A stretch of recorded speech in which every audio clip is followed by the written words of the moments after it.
Good afternoon and welcome to the National Press Club. My name is Jerry Zaremski and I'm the Washington Bureau Chief for the Buffalo News and the President of the National Press Club. I'd like to welcome our club members who are here today as well as their guests and our audience on C-SPAN. We're looking forward to today's speech and afterwards I will ask as many questions as possible. Please hold your applause during the speech so that we have as much time as possible for questions. For our broadcast audience, I'd like to explain that if you hear applause, it may be from the guests and the members of the general public who attend our luncheons, not necessarily from the reporters who are in the room. I'd now like to introduce our head table guests and ask them to stand briefly while their names are called. From your right,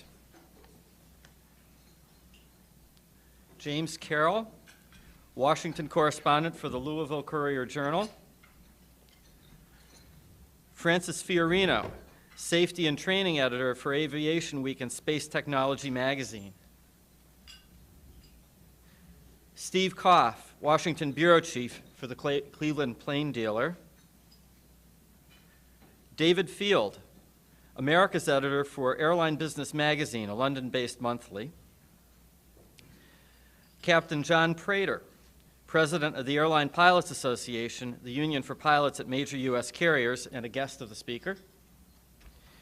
David Hughes, reporter with Aviation Week and Space Technology. Nick Sabatini, the FAA's Associate Administrator for Aviation Safety, and a guest of the speaker. Angela Greiling-Keene of Bloomberg News and the chair of the National Press Club Speakers Committee. Skipping over our guests for a moment, we have John Hughes, aviation writer for Bloomberg News, and the member of the Speakers Committee who organized today's lunch. James May, president of the Air Transport Association of America, which represents major U.S. airlines, and a guest of the speaker. Jim Matthews, editor-in-chief of Aviation Week's Aviation Daily. Lorraine Wohlert, correspondent for Business Week. Marilyn G-Wax of Cox Newspapers, and Bill Adair, Washington Bureau Chief of the St. Petersburg Times and a frequent aviation writer.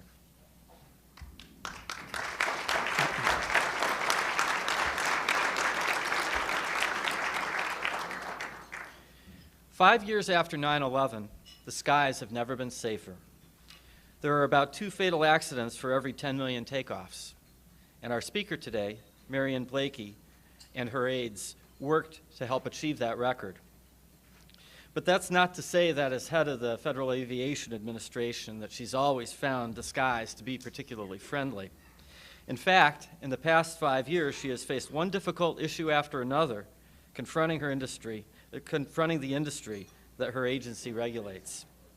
For example, last year, more than 1 out of every 5 airline flights arrived or departed at least 15 minutes late. That was the highest level of flight delays in this country since 2000. Of course, Blakey would be the first to remind you that even she can't control the weather. She's done plenty, though, since being sworn into office in September 2002. At the time, the airlines were reeling. 4 household names of the industry, United Airlines, Delta Airlines, U.S. Airways, and Northwest Airlines, filed for bankruptcy between 2002 and 2005. As airlines struggled, Blakey said the FAA needed to run more like a business. Last year, she imposed a new contract on air traffic controllers, a savings, Blakey said, of $1.9 billion over 5 years. Controllers cried foul. They said then, and still do, that they are overworked and understaffed. With the end of her 5-year term coming this September, Blakey has saved her toughest work for last. She has to figure out how to move air traffic control from a ground-based system of radars to a new satellite system that will fit more planes into the sky. And she has to figure out how to pay for it. The taxes and fees that finance the FAA's $14 billion annual budget will expire in September. Blakey has to persuade Congress to adopt a new approach. That plan will be controversial as airlines push to have small business jet users pay a greater share of air traffic control costs. Blakey also has to decide whether the FAA should continue to force airline pilots to retire at the age of 60. Pilots who lost pensions in airline bankruptcies are among those who want to fly to the age of 65. They say they need the money. Some younger pilots who like promotion opportunities want to keep the retirement age as it is. Blakey appointed a panel to help her sort through the issue. The group, calling the retirement debate contentious, didn't recommend a decision either way. Now the decision falls to Blakey. Contentious as that issue is, though, she would probably say that nothing would be quite so contentious as a thunderstorm over O'Hare at 5 p.m. on a Friday night. Here to tell us what she's going to do about those thunderstorms and other issues that she might have more control over, I present Marion Blakey.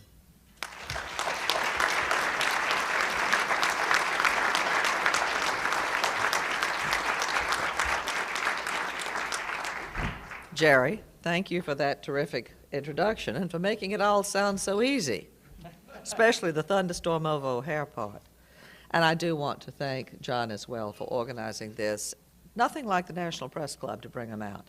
As I look here across the room, I see so many former colleagues, reporters I've worked with over many years, and friends, and I'm delighted to have a chance to talk with the aviation community in this particular forum. And I bring greetings from Secretary Peters because we are delighted to have the National Press Club to focus on transportation and on aviation. That's important. You know, there's a Latin phrase, carpe diem, that tells us to seize the day. Yeah, it's used a lot. And it really is an admonition to make the most of the moment, to be sure that opportunity isn't lost. But sometimes that isn't so easy. First, a rough spot or two. When Alexander Graham Bell was trying to sell the telephone, the Postal Service and Western Union turned him down flat. The Swiss invented the digital watch, only to reject it because it didn't have gears. Texas Instruments and the Japanese, however, thought that maybe the digital watch just might catch on. Now, there's successes, of course, also. On the low-tech end, a fellow by the name of Earl Dixon, a cotton buyer, had the idea to put little pieces of cotton on surgical tape. Yeah, and his employer, Johnson & Johnson, seized the day. Aviation has had more than its share of those moments. I'd have to say the Wrights, of course, are right at the top of that list. Going from bicycles to wings was a huge leap, but not just in technology. Certainly Burt Rutan would have to be considered someone who didn't let the moment pass, because as he sized it up, the timing was right to show that the common man has a place in space. I was there in the Mojave that day when Spaceship One did it. And at a significantly lower altitude, Vern Rabin and his Eclipse, Peter Moran, his Diamond D, they believe it's time to change point-to-point travel. Today is another one of those seize-the-day moments for commercial aviation, for the U.S. Department of Transportation, and yes, for the FAA. It's time to close the book on age 60. The retirement age for pilots needs to be raised. So the FAA will propose a new rule to allow pilots to fly until they're 65. This has been a long time in the making, a couple of months shy of 47 years, in fact. But who's counting? Well, I can say with certainty these days, feels to me like everybody's counting, and every one of them has my email address. Amazing. More than most, though, this is an issue that I think requires a little context. So bear with me while I take you back in history just for a moment. Fact is that even in the 1950s, pilot retirement age was a big bone of contention. When the airlines back in the day were forcing pilots to retire, the union took legal action. Arbitrators ruled for the pilots every single time. It's still a matter, I think, of genuine debate as to why the government made age 60 the limit. American Airlines at that point prevailed on the FAA in particular for this rule. Perhaps it was the strike that occurred, Maybe it was just a move to get beyond the issue. The man in charge at American at that point was C.R. Smith, and he wrote to Pete Casada, my predecessor, who was the administrator at the time. He wrote, and I quote, "It appears obvious that there must be some suitable age for retirement." It was February 1959. Less than 4 months later, June 27 to be exact, the Federal Aviation Agency drew a line in the sand and issued a proposed rule titled Maximum Age Limitations for Pilots. When you're 60, your career as an airline pilot would be over. In what today would be considered warp speed, less than 9 months, it became the law of the land. The basis for the decision was safety, that the safety of air commerce was indeed in the public interest. It's hard to argue. The FAA said that using older pilots was a safety concern. As people age, their skills decline. That's the history. That's why we're here today. But as I size it up, today is a very different day and age. The issues of experience, harmonization, and let's face it, equity, all have to be addressed. Since I've come to the agency, one of my big areas of emphasis has been global harmonization. It's a big sky, and unless it's a seamless sky, I think we all lose. If you have rules that directly controvert a principle that's an international principle, especially a rule that becomes increasingly more difficult to defend, it's time for a change. Let me read to you all from a letter I received about 2 months ago. This came from a pilot out on the West Coast, and I'm quoting here. "I assert that my skills and experience enhance aviation safety and thus serve the public interest. I have over 26,000 hours without violations, and I'm an FAA certified check airman on a Boeing 747-400. I hold an ATP, current Gold Seal flight instructor, flight engineer. In addition, I have a first-class medical certification with no restrictions." I've got to tell you, on its face, he's making the right point. This is the kind of guy you want flying your plane. Yet he's about to time out in our system. There are 2 other stories that I think are worth repeating. One in particular, you all know. When John Glenn joined the space shuttle crew at age 77, he proved that there's a place in space for experience. And for those of you who remember the Sioux City crash, this is back in 1989, the United captain, Alfred C. Hayes, saved 186 people that day. He flew a DC-10 that had lost its hydraulics, using a throttle to make the turns. Think about it. That's somewhat like taking the steering wheel off your car and trying to steer with the gas pedal. At the time, Captain Hayes was 59 years old.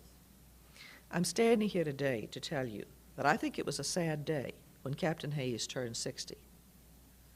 This rule drew a line in the sand, and aviation lost heroes like Captain Hayes because of it.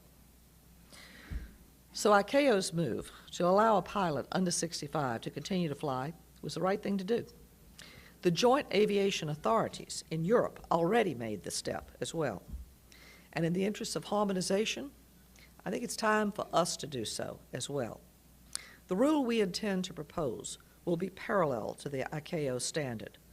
Either pilot or co-pilot may fly up to age 65 as long as the other crew member is under age 60. It's our intent that this new rule will apply to pilots who have not yet reached 60 by the time the rule goes into effect. Why the change? Well, first, medically speaking, there are no scientific studies out there to say don't do this. In fact, I think we'd all agree that medical science is at a place where we're all living longer and healthier, and that includes in the cockpit. Back in 1955, the average lifespan in the United States was 69 and a half. Today, it's more than 77. And if there's a group of employees out there that are in better shape than airline pilots, generally speaking, they're not coming to mind. Well, okay, maybe the Bears and the Colts, but, you know, short of a few rarefied groups, I think pilots can contend with anyone on that front. Plus, there's the added protection of a medical exam every 6 months that's specifically tailored to aviation, conducted by a professional who's specifically trained to address the kind of medical conditions that affect the ability to fly. Now, for doubters among us, of course, there's always the check ride. Every 6 months, these folks are tested by a taskmaster who makes damn sure that the I's are dotted, the T's are crossed. Our check airmen are the cream of the crop in the pilot community, and their job is to make sure that all pilots are up to the job. Given our safety record, I'd say there's no doubt about it. We're in one of the safest periods in aviation history, and I'd have to say that the pilots and those who check them out are getting it done. There is a major equity angle to this issue as well. Under our current rules, we have captains older than 60 carrying Americans on foreign carriers originating overseas. They're from countries such as Canada, Israel, Australia, Japan. There are about 36 countries, in fact, as a whole. They're all coming here, picking up Americans, and then flying them elsewhere. So you got to ask, it's safe to fly with foreign pilots on our shores, but it's not safe to fly with American pilots? I don't think it makes any sense. It's not as if we don't have experience, too, here domestically with U.S. pilots over 60, because, in fact, we do.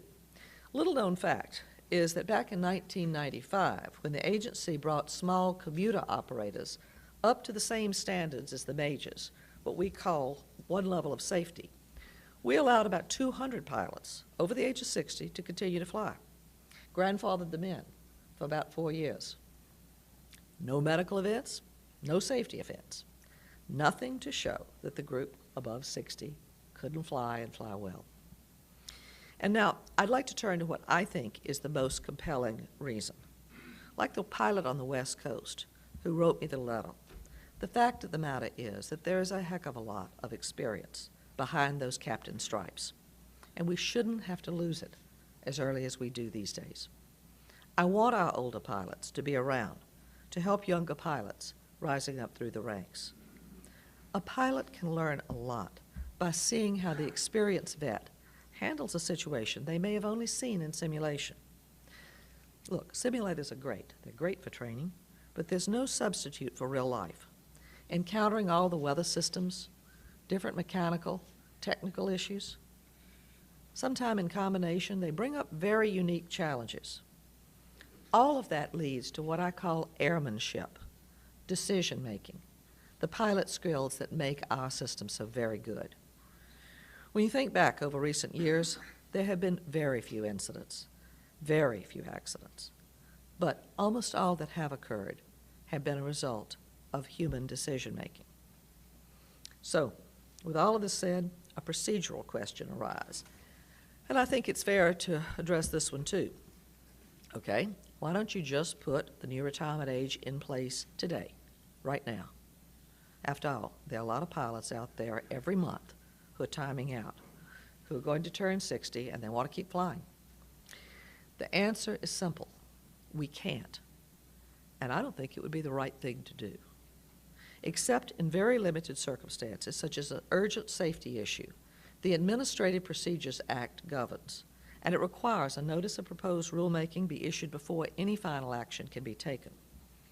The public, the industry, individual pilots need to all have the opportunity to comment. And we at the FAA have the obligation to listen and consider the data and opposing arguments before we make a final decision. This is how the rulemaking process works. It's deliberative and purposeful. And there are a lot more requirements to be met than when Pete Casada actually made his decision. So it does take time.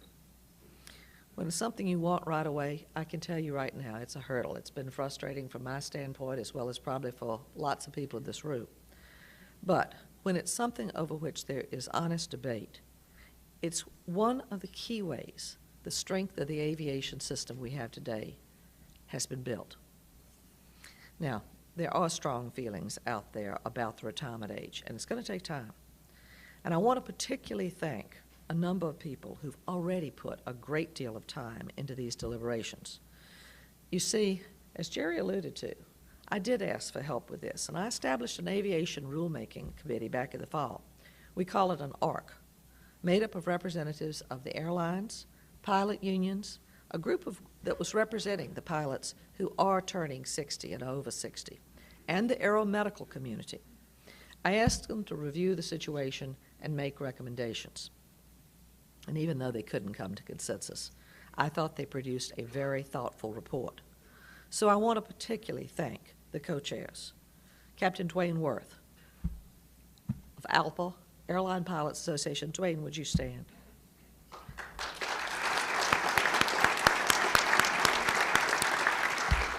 Jim May of the Air Transport Association. Jim. They and their whole committee did yeoman's work, and I'm very appreciative of that. And I must tell you, one reason for announcing our decision to move months before we'll actually be able to put an NPRM out on the street is that I'm going to ask the ARC for a bit more help in collecting data so that we get the details of this rule as close to right as possible. And in that regard, I'm very grateful to the new head of ALPA, Captain John Prater. John, could you stand? Because John has agreed to step in and help finish the job. And I would really be remiss if I didn't also take note of the fact that Nick Sabatini has been shepherding this along all the way with a number of the very able FAA staff who are in this room, so I want to thank them as well. Thank you, Nick. Now, finally, let me just touch on one other matter of global harmonization that I think is worth bringing before you. Recently, the European Union proposed legislation that would make international flights would require that international flights all come into a European emissions trading scheme without the consent of their governments. Many countries around the world, including the United States, view this as a unilateral approach that's unworkable and unsustainable under international law. It's directly counter to everything ICAO stands for. It goes against the efforts of ICAO to develop agreed international guidance for use in emissions trading. And through the European CESAR and our next-gen efforts, this is all about the next-generation system, we're really seeking to dramatically improve the way we are approaching environmental and efficiency performance in our air traffic and in our aviation system. We're taking advantage of technologies that are out there right now, but we need to advance them, such as ADS-B, RNP, and others. Unilateral moves weaken the foundation for collaboration, and they certainly weaken harmonization. Trying to impose a one-size-fits-all solution on a complex issue in a global industry, it's a recipe for failure. And unilateral moves we have to see as a step back. So I'll leave it at that. Now, in closing, with respect to age 60, let me emphasize that I understand that this is an issue that strikes a real chord and elicits very strong emotions on both sides. I read an article in the San Francisco Chronicle just earlier this month, in fact, that particularly hit me. I'm going to quote a pilot who was mentioned in the article. He says, "When I started, the World War II guys were still flying." And of course, he's talking about the senior pilots who were flying in the 60s. He said, "They were chain smokers, drank hard liquor, never exercised." Dwayne, John, I'm not saying he's right now. Now, he says, almost no one does those things. Plus, we get random alcohol tests. We have to pass rigorous physicals twice a year from doctors who specialize in aviation. As I see it, he's precisely on point. We're moving forward because this is a change whose time has come. The objections of the past don't cut it anymore. Moving the pilot age up to 65 is the right thing to do. Experience counts. It's an added margin of safety. And at the end of the day, that's what really counts, doesn't it? Thanks very much.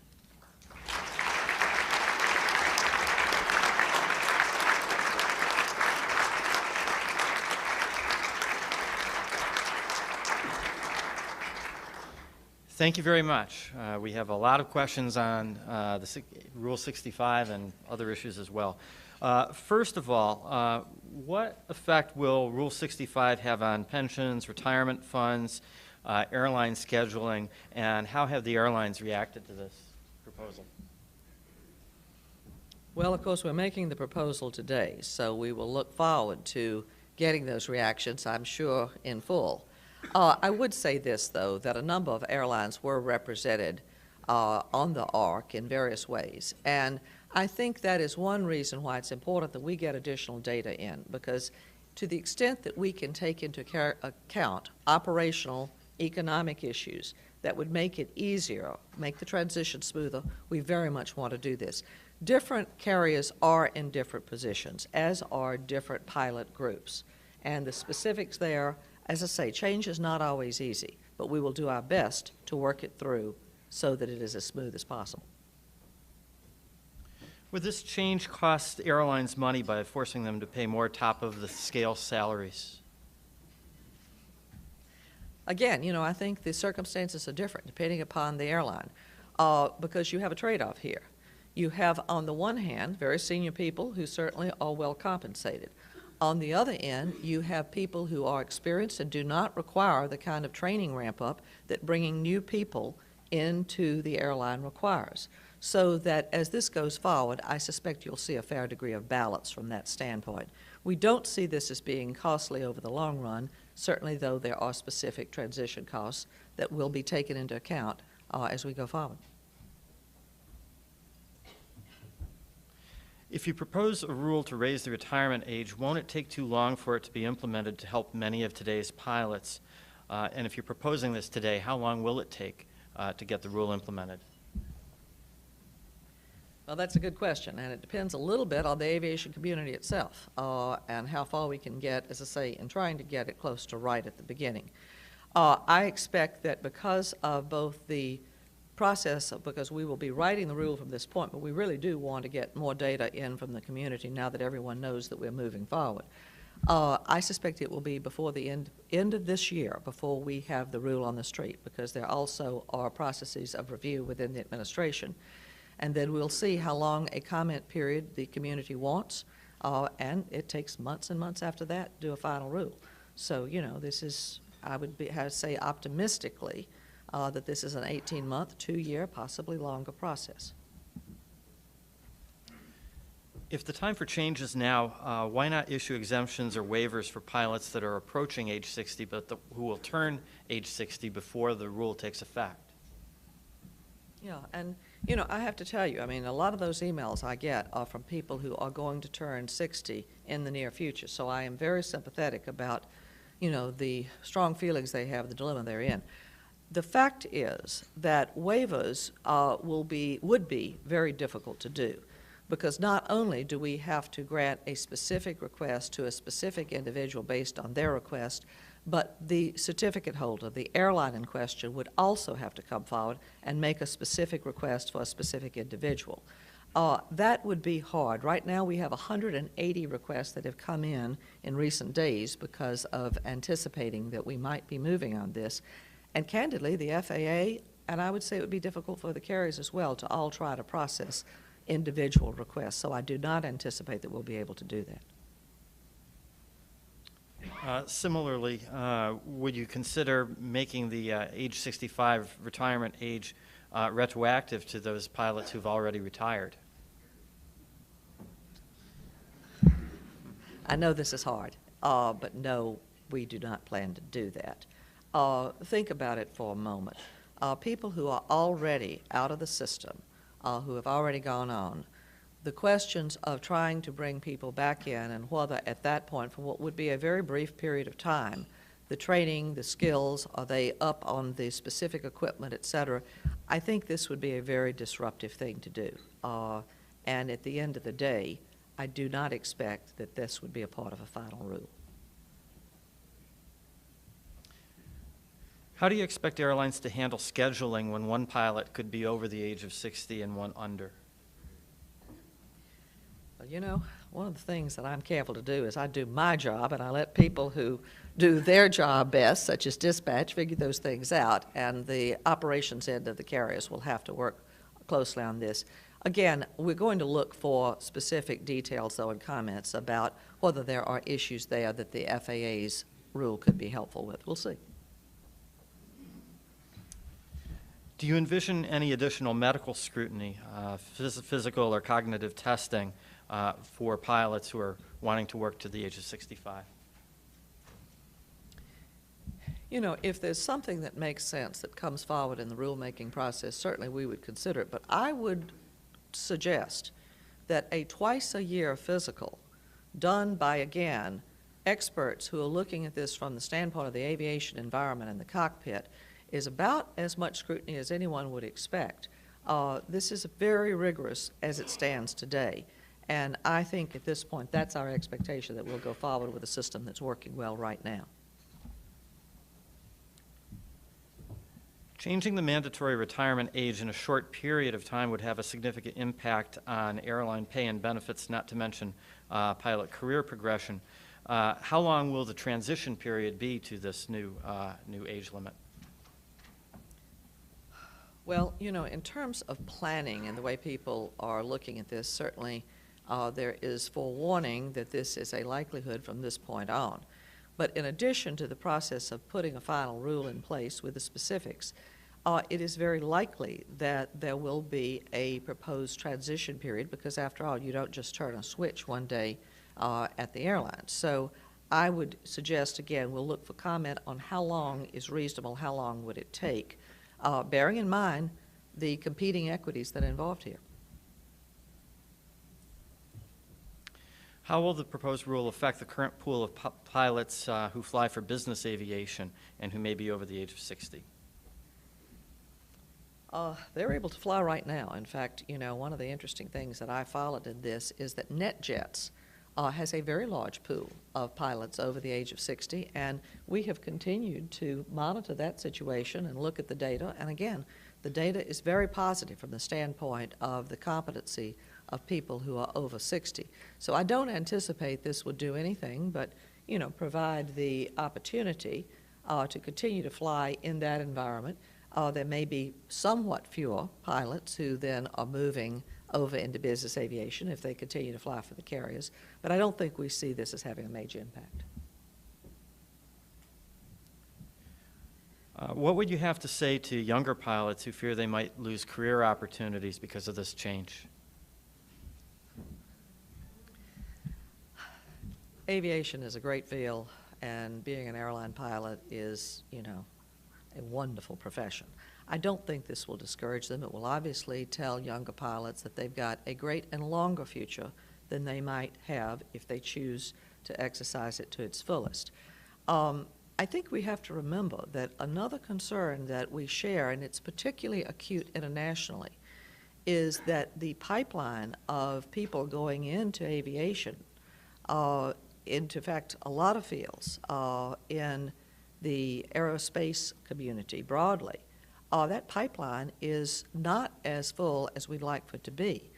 In general aviation, there are fewer people becoming pilots. We're really actively working with AOPA, with other groups, to try to encourage a lot of people to take up flying. But there is some concern that if we don't see more coming into this, because remember, the military is retaining pilots who used to come into the airlines in great numbers, they're retaining them longer. They tend to find that there's a great career in the military, and they are therefore there a lot longer. And at the same time, as I say, from general aviation and other fields, we're just not getting the same wicking up. When I mentioned internationally, as I have talked to people in some of the countries which have huge aviation growth and wonderful pilot opportunities, and I'm referring to India and China, they have an enormous, a critical pilot shortage. So this is going to be felt worldwide in aviation as time goes on. I don't think there's going to be any doubt that younger pilots are going to find that there are a lot of great career opportunities out there. If retiring at 65 is okay for pilots, why not for FAA controllers?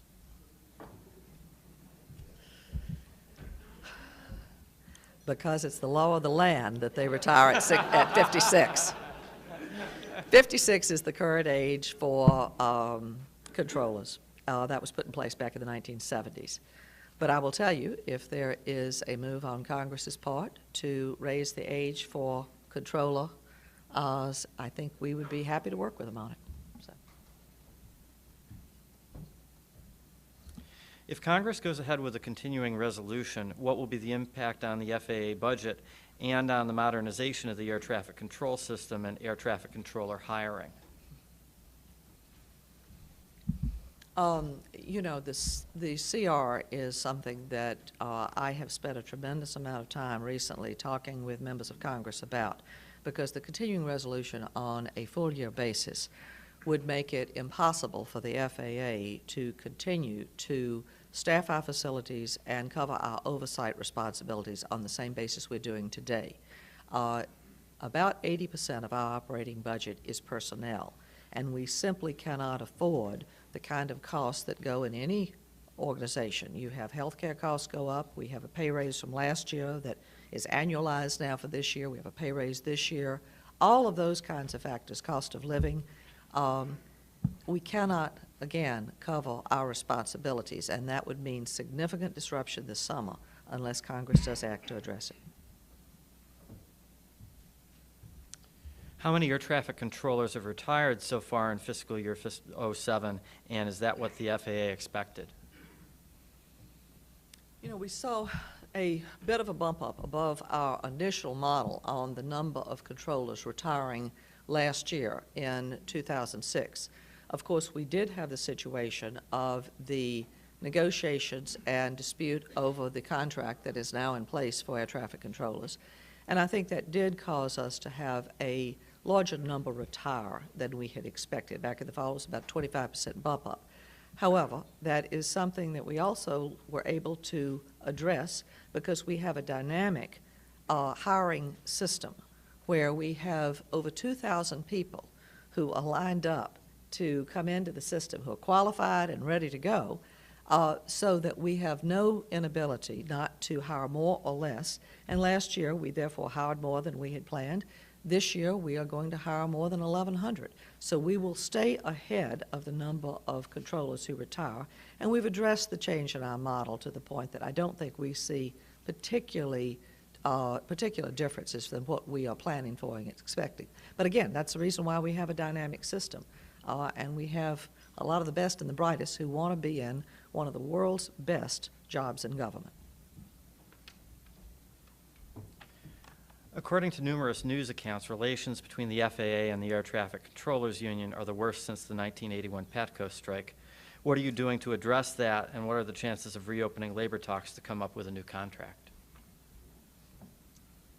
Well, be careful what you read in a few accounts, because I have tremendous respect for spokesmen from the Air Traffic Controllers Union, NATCA, but anecdotal stories don't actually reflect the situation in our facilities and towers where we are well-staffed and operations are proceeding smoothly. And if you look at the performance of the system, I don't think anybody doubts it.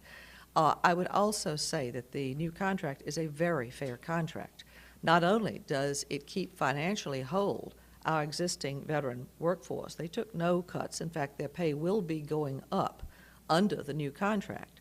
And remember, this is a highly paid workforce. We're talking about the core compensation with premium pay, bringing them in close to $130,000. So this is great, and when you add on the benefits that go with that beyond it, you're getting up to above $170,000 to $186,000 before this contract finishes up in about 4.5 years. But for the new hires, because that is where we reduced the compensation, it's still a great job by anyone's standards. At the end of 5 years, new controllers coming on board, again, the compensation, which we're just talking about, the take-home, what they're going to be able to make in salary and locality pay, is $96,000. At the end of 1 year as a new recruit, you're going to be hitting over $50,000.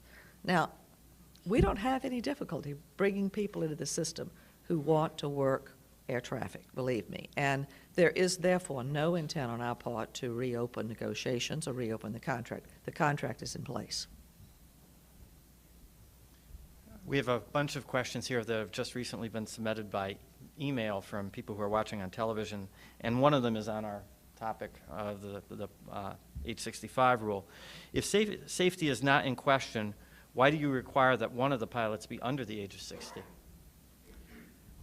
Because I am a big believer, and I think most of us in aviation are, in international harmonization, in having the same standards globally, worldwide. It's very difficult to go from one system to another.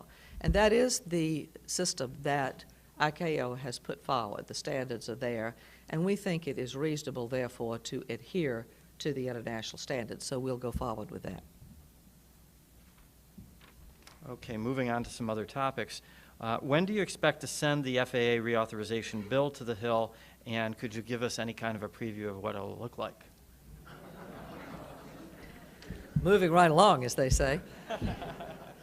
Well, I'll tell you, this is going to be a major pivot point for aviation, because the new bill that will propose the financing system for what is the next generation aviation system in this country is hugely important, and we will be putting the administration's proposal out the middle of this coming month, the middle of February. Some of the aspects of it, in fact, will be in the President's budget, which will come out on the 5th of February, and I think it'll only be a week or two after that before the full proposal will be there. But it is very important and something we are pushing very hard to put out, because the taxes and fees that support the current system are expiring on the 30th of September, and that gives a very short window for Congress to act, because one of the reasons why we are proposing a very different system, in addition to the need to make the kind of capital investments in the next-gen system, is also that right now the trust fund is very puny, as they say. It's going to hit the lowest point ever at the end of this year at about $1.7 billion. That's enough to keep the FAA running for about 2 months. So Congress will need to act, and act swiftly. What can you tell us about what the mix of tax and fees is going to be under the reauthorization, and will business jet owners have to pay more than they do now? I can't go into specifics on the bill, because honestly it is still being cleared within the administration, and we are still finalizing the details on it. What I can tell you is very critical is that the principle of tying the cost of the system to the revenue coming in is a bedrock principle that we are adhering to in making a proposal. Because right now, the idea that the system is funded by a ticket tax, which obviously fluctuates dramatically, and the number of people on smaller aircraft obviously reduces the revenue coming in, and that is a trend that we've been watching for some years now, it has no relationship to the actual cost of running the system. So the system that we believe makes sense is one that does go to a stable, predictable revenue stream that does connect the costs and the revenue. There are a number of ways to do that mechanically. And we'll look forward to the debate on the Hill, because one of the principles we really want to also advance is equity. We want it to be a fair system in terms of those who are using the system and the services and paying for it. And that is a principle that we also have to address, because the current system also doesn't do that. What do you expect to happen next in the stalled open skies talks with the EU? Well, I think that's an interesting area, and one that I would certainly point to the Department of Transportation and the State Department for greater expertise on.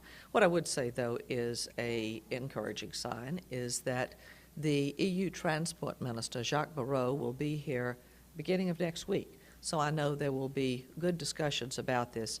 Certainly all of us would like to see open skies between the two countries, free flow across the Atlantic, and we'll continue to work at this. Will the DOT try again to liberalize foreign ownership rules for U.S. airlines, and is there any way to get that past the Democratic Congress?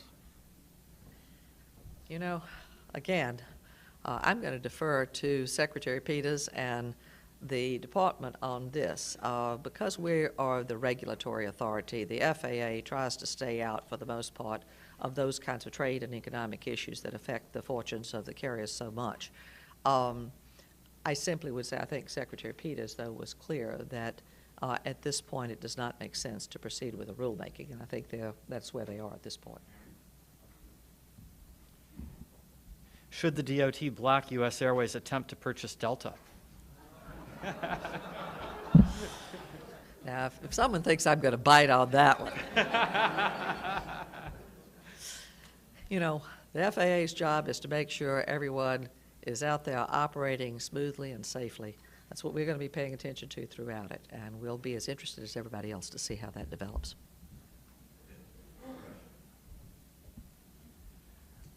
If you could comment on the issue of airline delays last year, which were the worst since 2000, and give us your outlook for delays in 2007. Why were there so many delays last year, and what is the outlook for this year?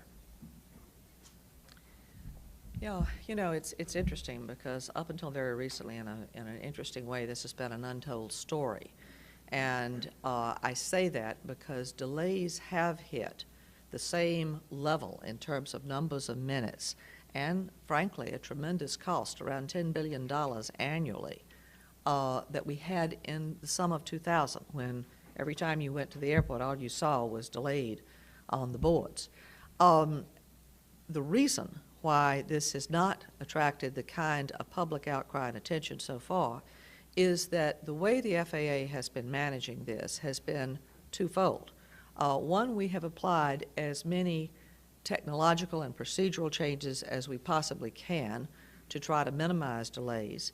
We have also made the decision to spread delays across the flights and across the system, so that what you're experiencing out there is smaller delays that are experienced by more people. That does prevent these horrific situations with people sitting for hours and hours and hours on the tarmac for the most part. But we have had examples recently, in fact, where that's been the case. The reasons, significantly weather. We had a very bad weather year last year, and that's one of the reasons 2006 hit a record number of delays. But the other thing, and I will just be straight up with you, we are hitting the wall in terms of the system we have today being able to handle the volume. We really can't keep ratcheting it up. It isn't scalable. And what we're going to have, therefore, will be slowdowns and delays in the system unless we move from the current system, which is essentially 1960s technology, one controller talking to one aircraft, fixed waypoints, radar is the way we make it all happen, to a satellite-based system that will rely much more on automation and enable us to handle a lot more traffic. And when I talk about the importance of capital investments, being able to finance this next generation system, that's what it's all about, and that's why it is so important to the public writ large. We mentioned airline safety earlier, but you mentioned the volume issue. Is there a point where the volume issue could somehow impinge on airline safety? We won't let that happen. The primary role of the FAA is to ensure the safety of the system. When we get to the point that volume begins to raise questions of whether we can operationally handle it, that's when we begin to put in ground delay programs, ground stops. That's when we begin to meter air service into airports, such as, for example, we've had to do at Chicago's O'Hare, where we've limited the number of slots. The same thing is true for LaGuardia. So we today have measures to deal with this, and we will have to begin applying more and more of them unless we can get, again, a new system that really can handle this. As planes are flown more and as planes that were new a decade or so ago start to age, how does the FAA assure safety? A lot of oversight and a lot of learning from, of course, what we see from both manufacturers and carriers and the international airline community. We have addressed this in a variety of ways.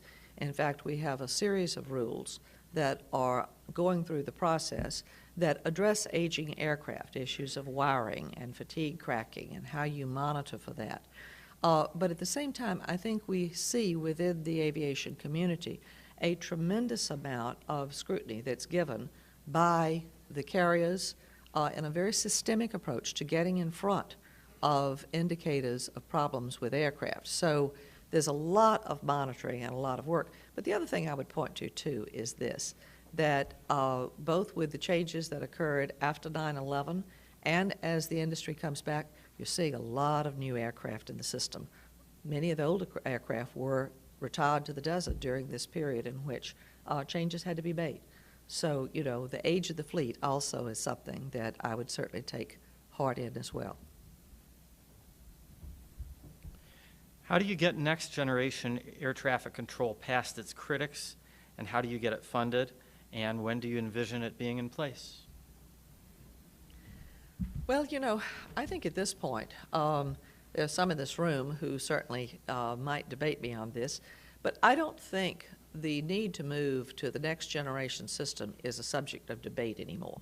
I think virtually everyone agrees that this is an imperative and it's something we all need to address together. What I think, you know, we do have is, of course, how much will it cost and how fast can we move to it? And this isn't just a question of the financing of the system itself. It also imposes costs on the airlines and on others as well, because it involves equipage. It involves the ability to install avionics that are going to be able to take all of the information from both the ground and the satellites and put them in front of the pilots as well as our controllers. So the costs here are something that everyone's going to have to look at and see. We have got a number of decision points coming up where I think everyone is going to step up and say, all right, it'll save us a lot of money, it'll be great for the public, but how fast can we actually afford to move? We'll see. I think it's a matter of years. The way we're projecting the system right now, of course, it will transition over time, and we're looking at a time frame that has a lot of near-term benefits in the next 5 to 10 years, but some of this will go out as far as 2025. Again, commercial aviation is very safe these days, and we've talked about that. What challenges do you see in private aviation, and do you see the growth in private aviation putting a burden on the system in the coming years?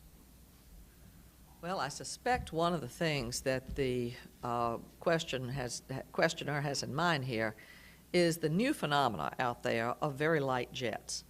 This is something brand new, and I mentioned it actually in my talk earlier, that the move to small six-seaters with a price point of a bit over $1 million is very likely to change private travel. It is very likely to change the opportunity for people to pay on a ticket basis, but to go point to point on something that's the equivalent of an air taxi.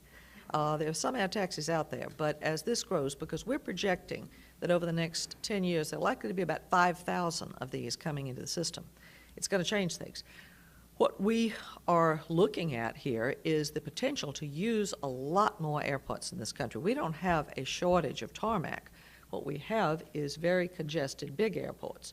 So to the extent that people can take advantage of private aircraft and this phenomena of much less expensive aircraft, and these are all jets, to get from point to point on less used community airports, it'd be a great thing, but we'll have to see. I mean, this is all a part of a phenomenon, just like the likelihood that we're going to begin to see more and more unmanned aerial vehicles in the civil airspace. This is all to be determined, so we're watching it, believe me, very actively. How do you balance the safety of the airports and aviation with the need for more welcoming ports of entry? By more welcoming points of entry, I would guess that the question has in mind particularly our security requirements. And what I would say about that is this. Again, we play a supporting role to the Department of Homeland Security and the TSA. But there have been some very encouraging signs on two fronts. One is that we've worked very smoothly together all along. But as you watch the efforts of TSA, they are focusing very distinctly on the international community and how to facilitate that. And a great example of how it's working better was the issue of the gels and liquids. I mean, that was something that pulled everyone up very short back in August of this year. And it was not very long thereafter that most of the international community went to an exact standard that paralleled the one here. And the two sides of the Atlantic and Pacific worked on this together. Believe me, this was not something that was a unilateral move, but we were able to see that everyone pretty quickly came to understand what's required. And if you're traveling abroad, you'll see really the same kinds of instructions we have here, and people can adapt. That makes it much easier on everybody. Okay, we are almost out of time, but before the last question, I just have a couple things I have to mention. First of all, let me remind our audience of some of our future speakers. On Monday, February 5th, Ted Leonsis, the Vice Chairman of AOL and the owner of the Washington Capitals, will be here to discuss Web 2.0 and how it is reshaping marketing and traditional media. And then on February 27th, the Governor of Arizona, Janet Napolitano, will be here. And next, a moment that's a tradition here at the National Press Club. Presentation of gifts. Aha, I like gifts. A how lovely. certificate. Terrific. Very handsome. Thank you very much. And the National Press Club mark. Thank you very much.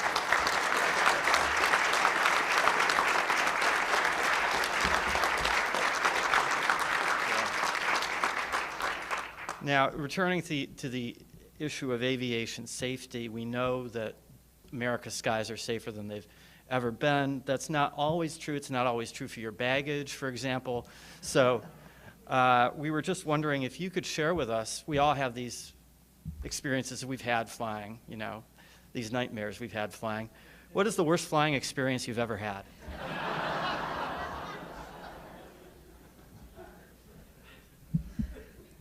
Well, I probably shouldn't tell this story, and Nick will get after me, but it was a great flying experience. I went up in one of these experimental aircraft that really did feel a little bit like sort of a piece of a parachute with a coat hanger attached to the bottom. And I was sitting on the coat hanger with a co-pilot, of course, and we zipped up, and it felt like the Wright brothers. I mean, there was nothing in front of my face, you know, the bugs were coming through the air, and you could see the grass under your feet as we took off on a grass strip. Flew around, had a wonderful time.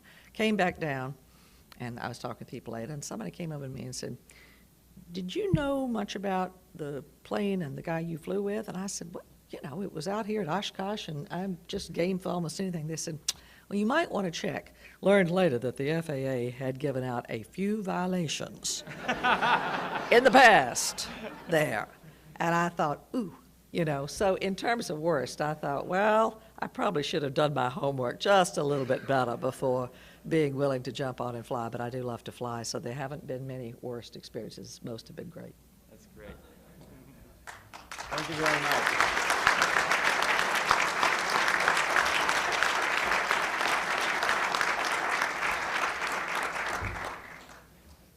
Thank you, thank you. I'd like to thank you all for coming today as well. I'd also like to thank National Press Club staff members Melinda Cook, Pat Nelson, Joanne Booz, and Howard Rothman for organizing today's lunch. Also, thanks to the NPC Library for its research. The video archive of today's luncheon is provided by the National Press Club Broadcast Operations Center. Press Club members can access free transcripts of our luncheons at our website, www.press.org. Non-members may purchase transcripts, audio, and videotapes by calling 1-888-343-1940. For more information about joining the Press Club, please contact us at 202-662-7511. Thank you very much. We're adjourned. Satellite system that will fit more planes into the sky, and she has to figure out how to pay for it. The taxes and fees that finance the FAA's $14 billion annual budget will expire in September. Blakey has to persuade Congress to adopt a new approach. That plan will be controversial as airlines push to have small business jet users pay a greater share of air traffic control costs. Blakey also has to decide whether the FAA should continue to force airline pilots to retire at the age of 60. Pilots who lost pensions in airline bankruptcies are among those who want to fly to the age of 65. They say they need the money. Some younger pilots who like promotion opportunities want to keep the retirement age as it is. Blakey appointed a panel to help her sort through the issue. The group, calling the retirement debate contentious, didn't recommend a decision either way. Now the decision falls to Blakey. Contentious as that issue is, though, she would probably say that nothing would be quite so contentious as a thunderstorm over O'Hare at 5 p.m. on a Friday night. Here to tell us what she's going to do about those thunderstorms and other issues that she might have more control over, I present Marion Blakey.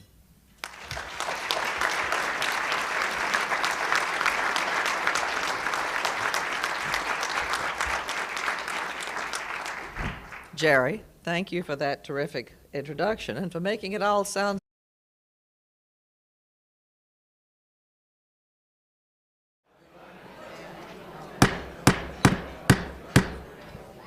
Good afternoon and welcome to the National Press Club. My name is Jerry Zaremski, and I'm the Washington Bureau Chief for the Buffalo News and the President of the National Press Club.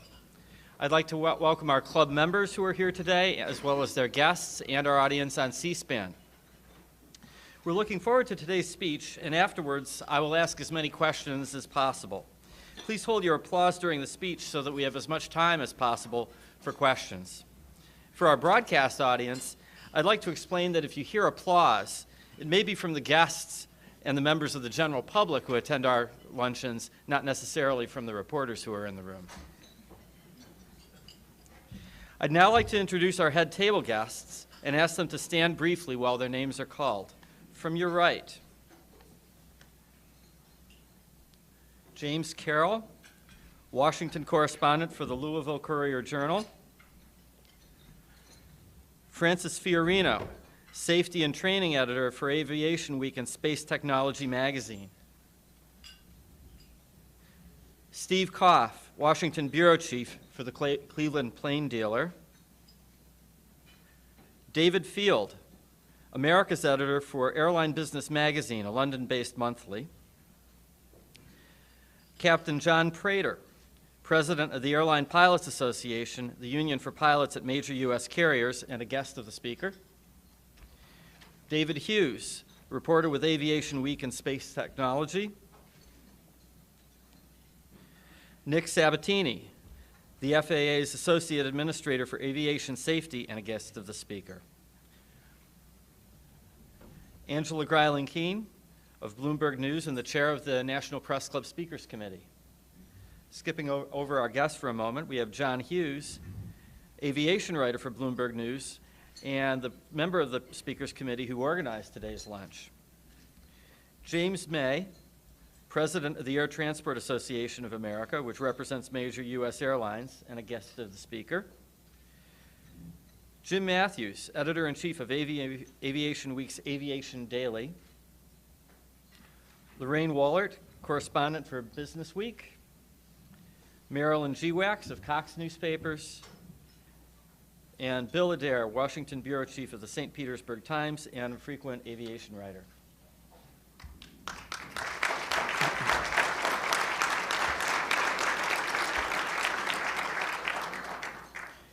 5 years after 9/11, the skies have never been safer.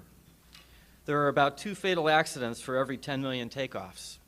And our speaker today, Marion Blakey, and So easy, especially the thunderstorm over O'Hare part. And I do want to thank John as well for organizing this. Nothing like the National Press Club to bring them out. As I look here across the room, I see so many former colleagues, reporters I've worked with over many years, and friends. And I'm delighted to have a chance to talk with the aviation community in this particular forum. And I bring greetings from Secretary Peters, because we are delighted to have the National Press Club to focus on transportation and on aviation. That's important.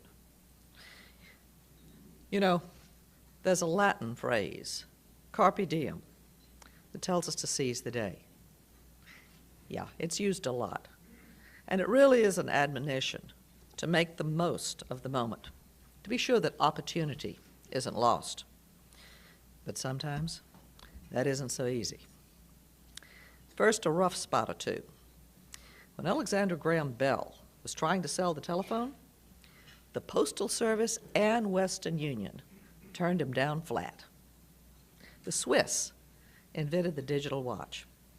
only to reject it because it didn't have gears. Texas Instruments and the Japanese, however, thought that maybe the digital watch just might catch on. Now, their successes, of course, also. On the low-tech end, Her aides worked to help achieve that record. But that's not to say that as head of the Federal Aviation Administration that she's always found the skies to be particularly friendly. In fact, in the past 5 years, she has faced one difficult issue after another, confronting the industry that her agency regulates. For example, last year, more than 1 out of every 5 airline flights arrived or departed at least 15 minutes late. That was the highest level of flight delays in this country since 2000. Of course, Blakey would be the first to remind you that even she can't control the weather. She's done plenty, though, since being sworn into office in September 2002. At the time, the airlines were reeling. 4 household names of the industry, United Airlines, Delta Airlines, U.S. Airways, and Northwest Airlines, filed for bankruptcy between 2002 and 2005. As airlines struggled, Blakey said the FAA needed to run more like a business. Last year, she imposed a new contract on air traffic controllers, a savings, Blakey said, of $1.9 billion over 5 years. Controllers cried foul. They said then, and still do, that they are overworked and understaffed. With the end of her 5-year term coming this September, Blakey has saved her toughest work for last. She has to figure out how to move air traffic control from a ground-based system of radars to a new